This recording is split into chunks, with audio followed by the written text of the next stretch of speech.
اور ہم نے انسان کو مٹی کے خلاصے سے پیدا کیا ہے، پھر اس کو ایک مضبوط اور محفوظ جگہ میں نطفہ بنا کر رکھا، پھر ہم نے نطفے کا لوتھڑا بنایا، پھر لوتھڑے کی بوٹی بنائی، پھر بوٹی کی ہڈیاں بنائیں، پھر ہڈیوں پر گوشت پوست چڑھایا،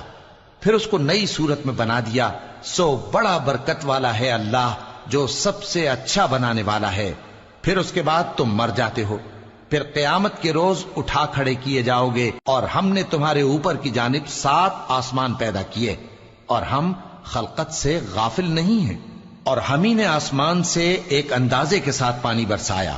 پھر اس کو زمین میں ٹھہرا دیا، اور ہم اس کے نابود کر دینے پر بھی قادر ہیں۔ پھر ہم نے اس سے تمہارے لیے کھجوروں اور انگوروں کے باغ بنائے، ان میں تمہارے لیے بہت سے میوے ہوتے ہیں، اور ان میں سے تم کھاتے ہو۔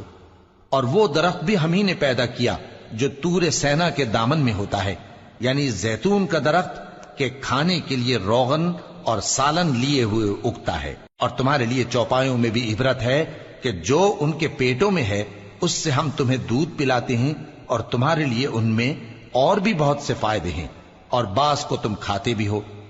اور ان پر اور کشتیوں پر تم سواری بھی کرتے ہو۔ اور ہم نے نوح کو ان کی قوم کی طرف بھیجا تو انہوں نے ان سے کہا کہ اے قوم، اللہ ہی کی عبادت کرو، اس کے سوا تمہارا کوئی معبود نہیں، تو کیا تم ڈرتے نہیں؟